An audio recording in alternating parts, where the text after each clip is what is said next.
안녕하세요. 요즘 전세 때문에 마음 졸이시는 분들 정말 많으실 겁니다. 전세 만기를 앞두고 집주인 연락을 받으면 가슴이 철렁 내려앉는 게 현실입니다. 2년 전만 해도 괜찮았던 전세값이 지금은 몇 천만 원에서 몇 억씩 뛰어올랐고 서울 전세 물건은 씨가 마른 상황입니다. 실제로 최근 뉴스만 봐도 불안할 수밖에 없습니다. 초강력 대출 규제 때문에 전세 메뚜기 현상, 전세 부족, 보증금 상승, 이사 걱정이라는 단어들이 매일 나옵니다. 서울 주택 평균 전세값이 5억 원을 넘어섰다는 보도도 나왔고 하반기에도 계속 오를 거라는 전망이 이어지고 있습니다. 그렇다면 도대체 왜 이런 현상이 벌어지고 있는 걸까요? 특히 우리 시니어분들이 가장 걱정하는 부분이죠. 이사를 가야 하는데 선택지도 별로 없고 대출은 더 어렵고 생활비는 빠듯해지고 있습니다. 최근 통계를 보면 정말 심각합니다. 지난 3개월 동안 서울의 전세 매물은 약 3천 건 이상 줄어들었습니다. 강동구만 해도 전세 물건이 68%나 사라졌습니다. 10개 중 7개가 없어진 셈이죠. 광진구, 송파구, 용산구도 상황은 비슷합니다. 왜 이렇게 전세 물건이 줄어들었을까요? 그 이유는 한 가지가 아닙니다. 3가지 원인이 복합적으로 얽혀 있습니다. 첫 번째 원인은 갱신 계약의 덫입니다. 요즘 전세값이 워낙 많이 오르다 보니 많은 세입자들이 2년 더 살고 보자는 선택을 합니다. 통계를 보면 올해 2분기 전세 계약 중 45%가 갱신 계약이었습니다. 다시 말해 새 전세집은 거의 안 나오고 기존 세입자들이 눌러앉는 상황입니다. 신규 계약이 사라지니 자연스럽게 전세 매물도 줄어들고 있습니다. 자녀 교육 때문에 몇 년 전부터 서울로 이사를 준비해 왔는데 지금 전세집을 구하는 게 하늘의 별 따기처럼 어렵다는 겁니다. 전세값이 너무 많이 올랐고 전세 매물 자체가 없어서 결국 계획을 포기하고 살던 집에서 2년 더 살기로 하셨습니다. 이런 경우가 요즘 정말 많습니다. 그럼 왜 이렇게 전세집 구하기가 어려워졌을까요? 특히 우리 시니어분들도 알아두셔야 합니다. 이유는 크게 3가지입니다. 첫 번째는 갱신 계약의 덫입니다. 요즘 전세값이 워낙 오르다 보니 많은 세입자들이 새 집을 구하는 대신 그냥 2년 더 살자고 합니다. 올해 2분기 기준으로 전세 계약의 45%가 갱신 계약이었습니다. 새로운 전세 물건이 시장에 안 나오니 전세값은 계속 오르고 있습니다. 악순환이죠. 두 번째는 토지거래 허가 구역입니다. 쉽게 말해 정부가 특정 지역을 묶어서 집을 사려면 허가를 받도록 만든 겁니다. 덕분에 예전처럼 전세를 끼고 집을 사는 갭 투자가 사실상 불가능해졌습니다. 예를 들어 10억짜리 아파트를 사서 전세를 놓으려 해도 취득세가 1억 원 이상입니다. 이렇게 투자자들이 시장에서 빠지면서 전세 공급 자체가 줄어들었습니다. 세 번째는 전세 사기 공포입니다. 빌라 전세 사기 뉴스에 겁을 먹고 비싸더라도 아파트로 몰리는 분들이 많습니다.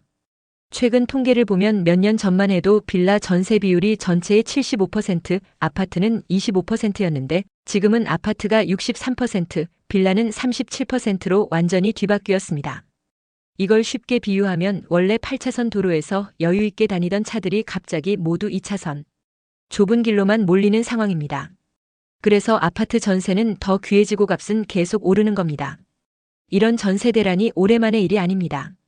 2026년 그러니까 내년에는 상황이 더 심각해질 전망입니다. 이유는 간단합니다. 공급이 훨씬 줄어들기 때문입니다. 정부 자료를 보면 올해보다 내년 신규 주택 공급량이 크게 줄어들 예정입니다. 새 집이 없으면 당연히 전세 매물도 없습니다. 그럼 전세값은 더 오르고 이사 준비도 더 어려워지겠죠. 여러분, 최근 서울의 아파트 입주 물량을 보면 정말 걱정이 앞섭니다. 올해 서울 아파트 입주가 약 4만 6천 세대입니다. 그런데 내년 2026년에는 고작 2만 4천 세대 수준으로 반토막이 날 예정입니다. 숫자만 들으면 감이 안 오실 텐데요. 쉽게 말씀드리면 서울에서 가장 큰 단지로 꼽히는 둔촌주공 재건축 하나보다도 적다는 이야기입니다. 문제는 서울만이 아닙니다. 전국 신규 입주 물량도 비슷합니다. 상반기 기준으로만 봐도 하반기엔 30% 가까이 줄어드는 추세입니다. 그런데 요즘 수도권 주택 수요는 엄청납니다. 자녀분들이 서울로 취업하거나 손주 교육 때문에 수도권으로 이사하려는 분들이 몰리고 있는데 공급이 이렇게 줄어들면 당연히 집 구하기는 더 어려워집니다. 혹시 정부 통계 보신 분들은 이렇게 생각하실 수도 있습니다. 뉴스에선 공급 괜찮다던데? 이게 바로 통계의 함정입니다. 정부는 앞으로 집을 짓겠다는 계획, 즉 인허가 물량까지 포함해서 발표합니다. 하지만 우리가 실제로 이사가서 살아볼 수 있는 집, 그러니까 입주 가능한 아파트는 몇 년 후에나 나옵니다. 당장 필요한 집은 턱없이 부족한 겁니다. 또 하나 정부는 아파트뿐 아니라 빌라, 오피스텔, 다세대 주택까지 모두 포함해서 발표합니다. 하지만 실제로 많은 분들이 원하는 건 안전하고 편의시설 좋은 아파트입니다. 특히 60대 이상 시니어분들 그리고 자녀 세대가 집을 구할 땐 아파트를 선호하죠. 그러니 체감은 정부 발표와 전혀 다릅니다. 이렇게 전세 매물이 부족해지면 당연히 전세값이 오릅니다. 실제로 올해 서울 전세 시장도 씨가 말랐다고 표현할 정도인데요. 내년엔 더 심해질 전망입니다. 그럼 전세값이 오르면 무슨 일이 벌어질까요? 전세 가율이 높아집니다. 전세 가율이란 집값 대비 전세금 비율인데 이게 높아지면 이럴 바엔 차라리 집을 사자는 수요가 생기면서 매매 가격이 오를 가능성도 커집니다. 그런데 여기서 우리 시니어분들이 꼭 아셔야 할 부분이 있습니다. 본인 집이 있다고 해도 자녀분들이 집을 구하거나 이사를 하려면 더 힘든 시대가 오는 겁니다. 오래전부터 부동산 흐름을 꾸준히 공부하고 시장 상황을 잘 살펴봤습니다. 그래서 2년 전부터 교통 좋고 아직 가격이 상대적으로 덜 오른 지역의 급매물을 찾아다녔습니다. 결국 남들보다 빠르게 움직인 덕분에 시세보다 저렴한 가격에 좋은 집을 마련할 수 있었습니다. 이 사례처럼 미리 준비하고 적극적으로 정보를 모으는 것이 정말 중요합니다. 특히 우리 60대 이상 시니어분들은 본인뿐 아니라 자녀, 손주 세대가 더 좋은 환경에서 살 수 있도록 미리미리 정보를 챙겨야 합니다. 요즘 부동산 시장이 어렵고 복잡하다고만 생각하시죠? 그런데 정말 중요한 건 두려워만 할 게 아니라 꾸준히 관심을 가지고 현장을 살펴보는 겁니다. 그렇게 준비하신 분들은 실제로 기회를 잡는 경우가 많습니다. 예로 들어볼까요? 이분도 처음엔 이 나이에 뭘 새로 알아보냐며 주저하셨지만 꾸준히 동네 시세를 지켜보며 부동산 흐름을 살폈고 결국 좋은 전세 매물을 시세보다 훨씬 저렴하게 구하셨습니다. 이렇게 한 발 앞서 미리 준비하는 지혜가 지금 우리에게 정말 필요합니다.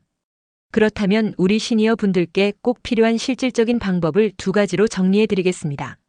첫 번째 전략입니다. 한강 벨트 주변을 눈여겨보세요. 광진구, 동작구, 강동구, 마포구, 성동구 같은 곳들은 토지거래, 허가구역으로 전부 묶이지 않았기 때문에 상대적으로 거래가 자유롭습니다.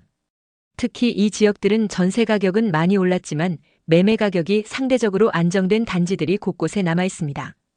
바로 이런 지역의 구축 기존 아파트 단지를 잘 살펴보시고 전세와 매매를 동시에 고려하는 전략을 세우는 것이 좋습니다. 특히 손주 교육이나 자녀 출퇴근을 생각하신다면 더 꼼꼼히 알아보셔야 합니다. 2번째 전략입니다. 수도권, 특히 경기 인천의 내년과 내후년 입주 물량을 살펴보세요. 물론 내년 전체 공급은 많이 줄어듭니다. 하지만 그 속에서도 택지 개발지구나 신도시처럼 입주가 몰리는 지역을 찾으면 일시적으로 전세 물량이 많아지고 가격도 안정되는 입주장 효과를 누릴 수 있습니다. 이런 시기를 활용하면 서울보다 상대적으로 저렴하면서도 교통이나 생활 인프라가 괜찮은 지역에 합리적인 가격으로 들어갈 수 있습니다. 지금 만기가 12년 정도 남으셨다면 너무 늦기 전에 미리 이런 지역을 리스트업하시고 현장을 둘러보시는 걸 추천드립니다. 오늘 정리해드린 핵심 다시 한번 말씀드립니다. 첫째, 전세 매물이 사라지는 3가지 이유가 있었습니다. 전세값 상승으로 인한 갱신 계약 증가, 토지거래 허가 구역 확대, 빌라 기피 현상으로 아파트 쏠림. 둘째, 내년은 올해보다 더 어려워질 수 있습니다. 서울 아파트 입주량이 절반으로 줄어들기 때문입니다. 셋째, 하지만 준비하면 기회가 옵니다. 한강 벨트 구축 단지나 수도권 입주장 효과를 활용하는 겁니다. 위기는 모두에게 찾아옵니다. 그러나 준비된 분들에게만 기회로 바뀝니다. 저도 현장에서 수많은 분들을 뵈며 느꼈습니다. 꾸준히 정보를 모으고 현장을 직접 확인하시는 분들은 결국 웃을 수 있었습니다. 우리 시니어분들도 마찬가지입니다. 자녀와 손주를 위해서 또 스스로 더 안정적인 노후를 위해서 미리 준비하시고 지혜로운 판단을 하시기 바랍니다. 오늘 영상이 도움이 되셨다면 좋아요와 구독, 알림 설정까지 부탁드립니다. 가족, 친구, 이웃분들과도 꼭 공유해주세요. 여러분의 실천이 사랑하는 가족의 내일을 더 안전하게 지켜줄 겁니다. 감사합니다.